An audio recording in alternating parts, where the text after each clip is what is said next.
Ethical Perspectives on the News is produced by the Interreligious Council of Linn County, which is solely responsible for its content. The views and opinions expressed on this program do not necessarily reflect those of the staff and management of KCRG TV9.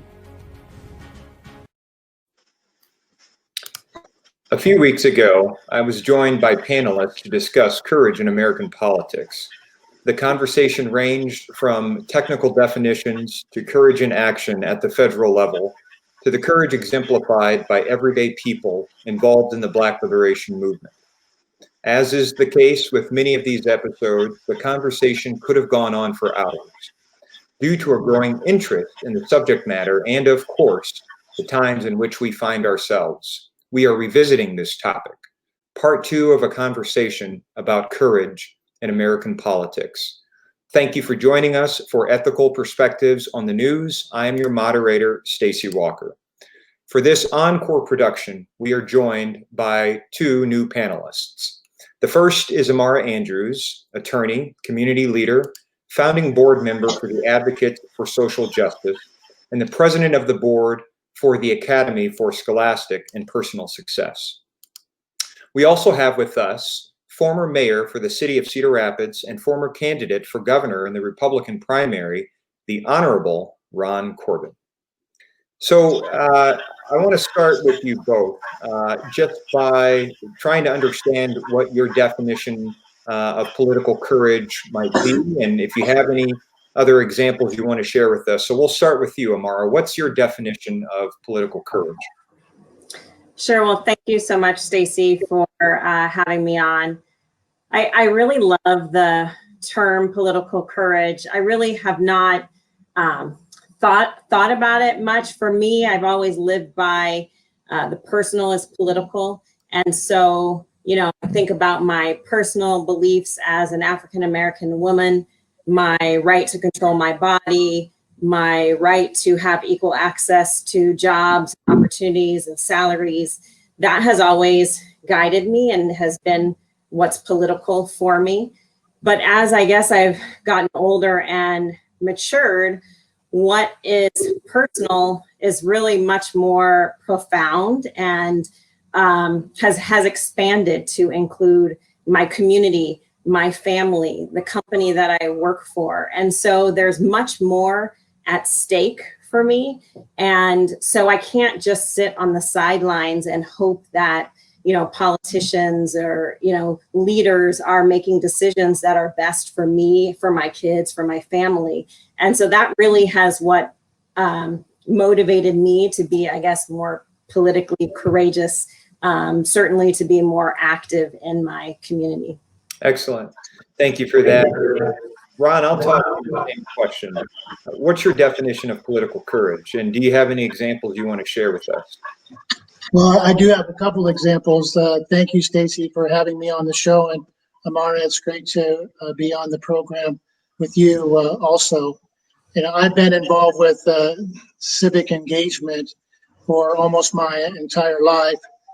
Actually learning from my parents back in a small town of Fairview, Pennsylvania. My dad was mayor of the community and took on a long-time challenger, went up against the odds and ended up winning that race. So I've always admired people that were willing to step up to the plate to try and make a difference in their community and the lives of people.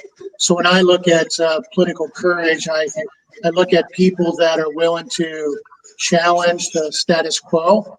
I think that is real important because so many elected officials, you know, they just get in there and they always say they want to, you know, change the status quo or challenge it, but they seldom do.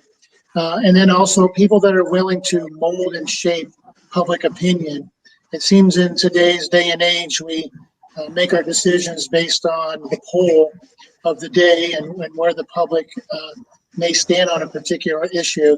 And I like people that are willing to shape and mold public opinion. One strong issue that I worked very hard on when I was mayor that I know the public didn't support at first, and maybe they still don't. But at the time, right after the flood of 2008, our downtown was very devastated, and we had an old concert center arena that needed to be upgraded with ADA, Americans with Disabilities, improvements. And we had an old dilapidated ballroom that served as a convention center. We were receiving some money from the state and the federal government to help energize our downtown. And the complex itself is attached to a hotel. And unfortunately, the private sector that owned the hotel went bankrupt. And for the city, we stepped in and purchased that hotel. Now, most people were against that purchase of the hotel. But I went out and I tried to change public opinion by letting them know why we had to do it. We didn't want to have a new convention center and arena without a dark hotel. And I think you probably, poll the people today, they probably still wouldn't support the city owning it. But I think that was an issue that I tried really hard to change public opinion on. I appreciate you giving us that local example, and it dovetails nicely into my next question. We often hear stories of political courage happening on the national level, whether it involves actors in the federal government or leaders of mass movements. What does political courage look like on the local level, and perhaps even outside of the formal halls of government? So Amara, I'll start with you. You kind of indicated in your first response that you have been motivated to act in your community. And to me, that's acting on a local level. What does that look like? What does political courage in that local arena look like for you? Yeah, it's interesting because I actually am from a big city originally, and it's very different here in Cedar Rapids. So being a part of a more intimate community, I feel like you're able to be more impactful. And so,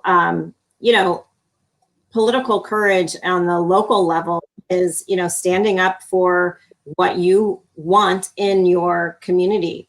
Having access to the mayor, to city council, to county supervisors. These are the ways that regular people like me can get engaged. And when people aren't responding, as we saw over the summer, then we organize, and we can have great impact. So I want to touch on that. You talked about what happened over the summer. It is no secret that the entire country and many other countries around the world were focused on what many are calling the Black Liberation Movement. It really came to a flashpoint over the summer. Adam Sullivan, a guest we had on the last time we talked about political courage, he talked at length about how non-elected actors often exemplify more courage than our elected representatives. When you think about what happened over the summer, would you find that statement to be true? Was this a people-powered movement that happened over the summer? I would say 100% without a doubt. And in fact, we were looking to our elected leaders for leadership and for guidance, and we didn't get it. And so that is when, we organized as citizens of a community, and we were really able to work together to create a list of demands and then, present those to our elected leaders and force them to take action. Now we're still working through those demands and working to get those things enacted, and it will take time, but it was definitely a grassroots from the citizens of the community movement.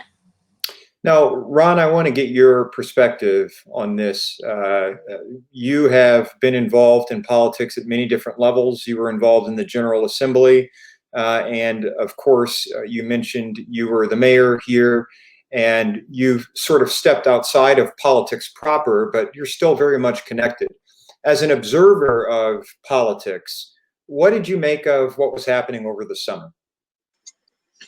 Well, certainly I would agree with much of what Amara had to say. I think over the years, especially in recent years, Stacey, too many elected officials have become calculated in their decision-making process, and they're actually trained to do that by both political parties. How to position themselves, what words to use when they're responding to questions. You hear the term talking points. Isn't it funny? It doesn't matter what news coverage you watch. You can watch CNN or Fox News. You go on, you watch it, and every elected official is just basically parroting the same thing. And people see through that. So they know it's so calculated. And so citizens then get really frustrated when, their elected officials aren't stepping up to address and solve some of the issues. And so really the future, as years ago, the old Speaker of the United States House, Tip O'Neill, used to say, all politics is local. He was a very wise man. All politics is local. And I think most of the change that's going to come in the future is going to become realized by citizens like Amara and others that don't have an elected title. You don't need an elected title to be a leader. Right. I totally agree with that. Now, Amara, I want to kind of jump back to some of the issues that you were a big part of bringing sort of front and center to focus this community. And particularly with issues like police reform, it can be tricky, especially in predominantly white communities. Nevertheless, you've taken this issue head on and you've made more progress on this issue and many others than anyone has been able to do in this city's history. How are you able to achieve this, and how are you able to center people's attention on issues of race and equity when those issues have never been a priority for this city in the past? Well, unfortunately, it was a series of murderous events that made people pay attention to these issues. And I believe that if it weren't for those tragedies, we would not be where we are today. So I cannot take credit for it. And, it is sad that it took those killings for us to get here. But I will say that I do feel like we've taken a few steps back. I mean, today you heard that Jacob Blake's murderer they're not pursuing any charges against that cop in our own town, our city. I don't know if you recall a few weeks ago in the paper, you had a police officer say that there's no systemic racism in policing here. So, we really have to keep our foot on the gas pedal and continue to push these issues and not rely on unfortunate murders to keep these issues in the forefront and keep people thinking about them. So to your question, what led us to the progress that we are making was unfortunately a series of murders. And it is going to be the citizens in our community continuing to press these issues that will eventually lead to actual change. But it's hard work.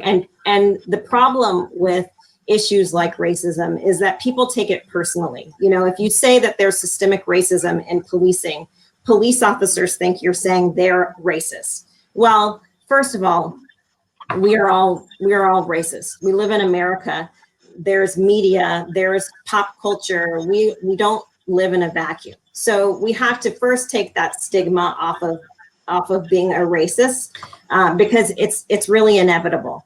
And there is implicit bias. I mean, no human can function without these influences.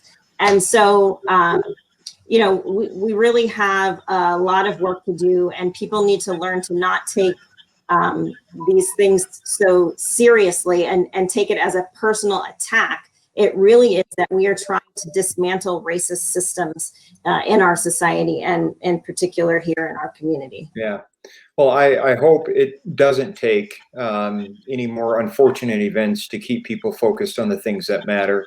Ron, I'm going to go back to you. You've been involved in politics for a very long time. You've sort of developed a reputation for being a political maverick, if you will, while being able to make friends on both sides of the aisle.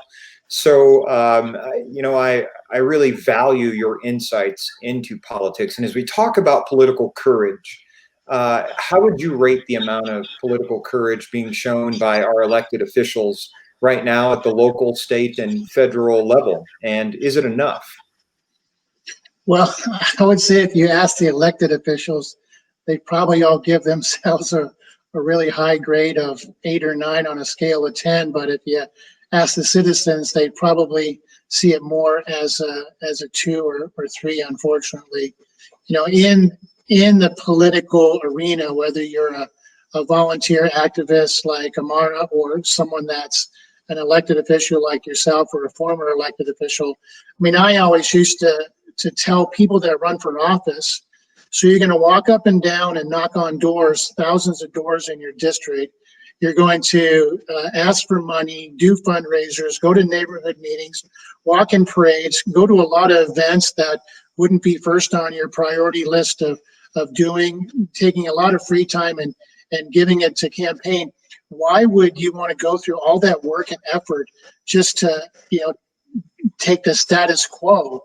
I mean, you have a great opportunity to have the title of an elected official. It increases your chances of making a difference in your community. So never squander it. Don't squander the opportunity. And I just see too many people, unfortunately, doing that with their elected seats. I mean, as soon as the election's over, they're having meetings right away, planning their next election and planning their next fundraiser and putting together their talking points. And I guess to Amara's point, every issue, unfortunately, can come to a boiling point.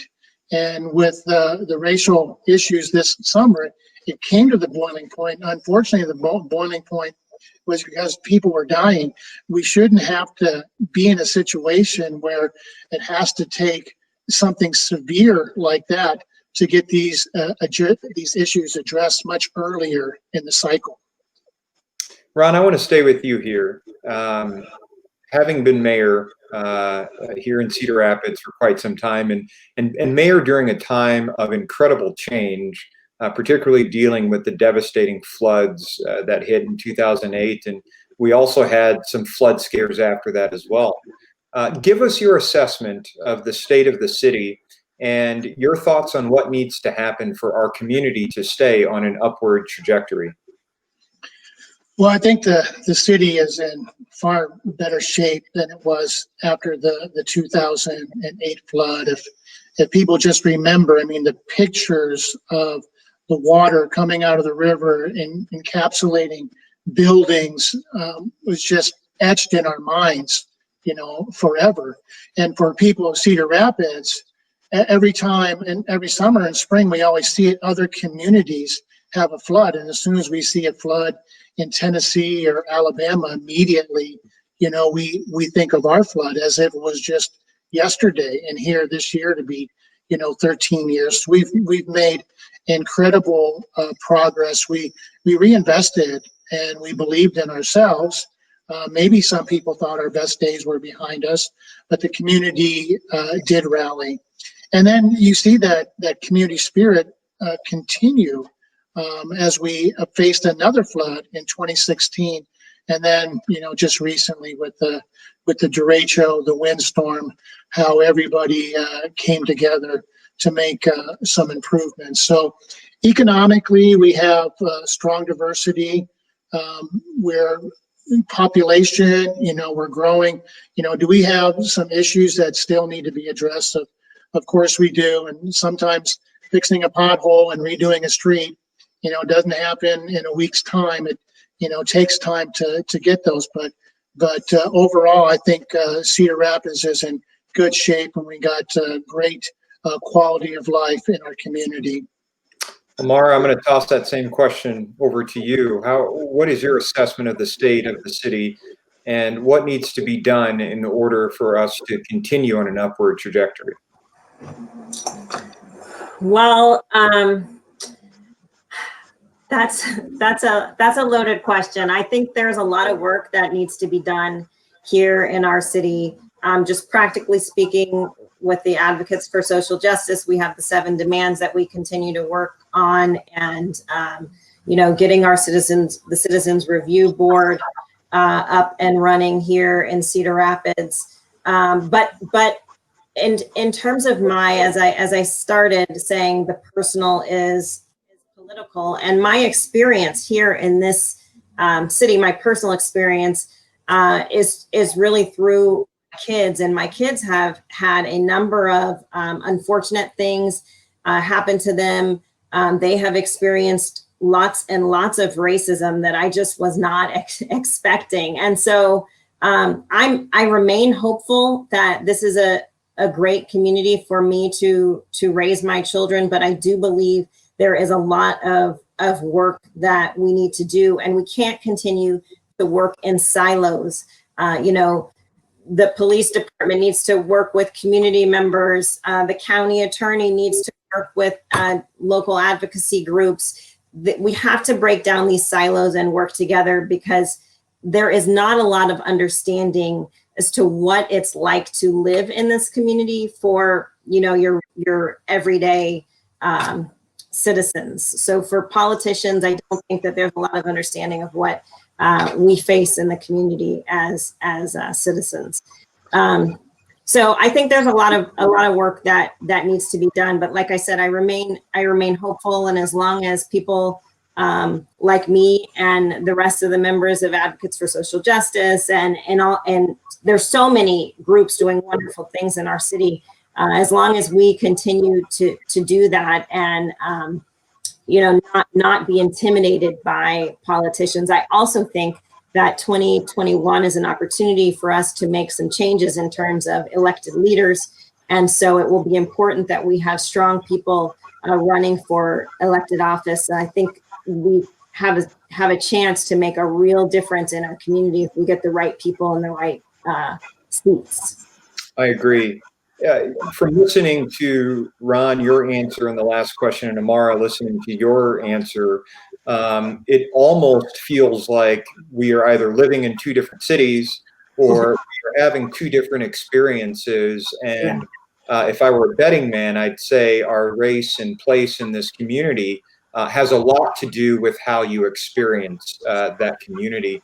And to be fair to this city and to the larger community, it's probably like that across the country, which I think suggests that we still have a long ways to go on issues dealing with race and place in society. We have a few more minutes left. I want to ask you both this question, and Ron, we'll start with you. What would you like to see from our elected leaders here locally? Do we need a heavier dose of political courage? Do we feel like we're trending in the right direction, or what is it you'd like to see? Ron, we'll start with you, and we'll go to Amara. Well, thanks, Stacey. And I listened to Amara, and she made one point. There's a lot of work to be done. There's always work to be done. It just always doesn't have to be done by the same people.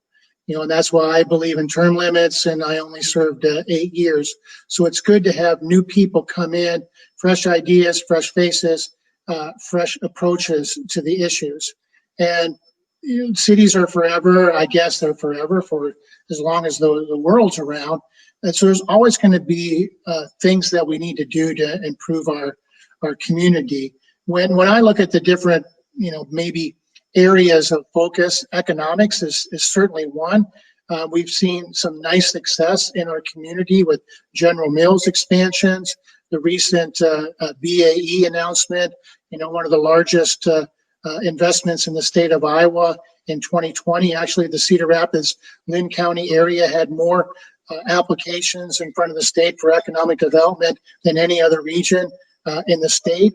So people working, having good paying jobs, that's one of the indicators, that you look at. Good quality schools, another indicator, that we look at. Quality of life. Are there things to do in a community? Is it a vibrant place? And so I would think some of those indicators are all pointing in the green. Certainly, one of the issues that you are focusing on, Stacey, in your your personal career as a supervisor and Amara as an activist is some of the racial tension that is taking place around the country and in our community. That's probably an arrow that isn't, pointing up in a green, and where we have to work on that as people involved in improving the community. Civic engagement can come in a variety of forms. Excellent. Thank you for that. Amara, same question. Yeah, so I guess to respond quickly to Ron, that the indicators in Cedar Rapids are likely in the green, but they're not in the green for everyone. And I think that for me, the problem, if I could diagnose it in Cedar Rapids, is that there is immense color blindness. There's this need to believe that racial differences don't exist, that everything is great. People in the Midwest are wonderful and nice people. And while that may be true, we do not live in a colorblind society. And so what I would like to see is more diversity, more appreciation for diversity, more opportunities, and acknowledgement of systemic racism, of implicit bias. These are things that if we do not acknowledge and we continue to believe that we are colorblind, will be the death of people of color in Cedar Rapids. And I mean that literally. So, sorry. No, I'll let you finish up. We've got a couple minutes yet. Well, and then your question was, do our leaders have enough political courage? And I will say no. So there you go. All right. You talked about seeing more diversity in our politics. Amara, can the people of our community look forward to seeing your name on the ballot in the future?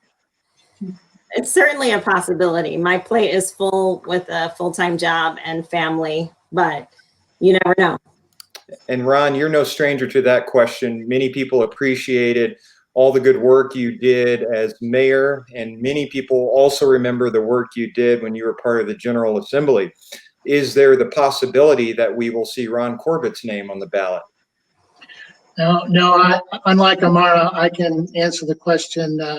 No, I closed down my campaign account last year and donated my campaign funds to Eric Engelman and the New Co.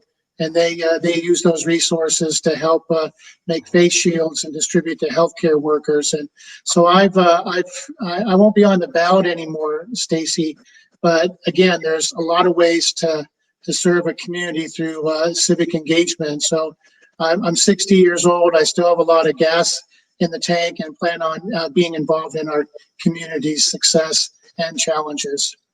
I can attest to the fact that both of you still got a lot of gas in the tank. And after this pandemic, Ron, I look forward to seeing you back in the gym so that you can get strong for whatever it is you choose to do in the very near future. I want to thank you, Ron, and you, Amara, for joining us for this latest conversation. Look forward to cultivating dialogue around the issues that matter. In these trying times, listening to one another is extremely important. Learning to disagree with one another while still respecting one another is a lost art we hope to bring back. Until next time, remember to be kind to one another and to always stay encouraged. I'm your host, Stacey Walker, and I want to thank you all for joining us on another episode of Ethical Perspectives on the News.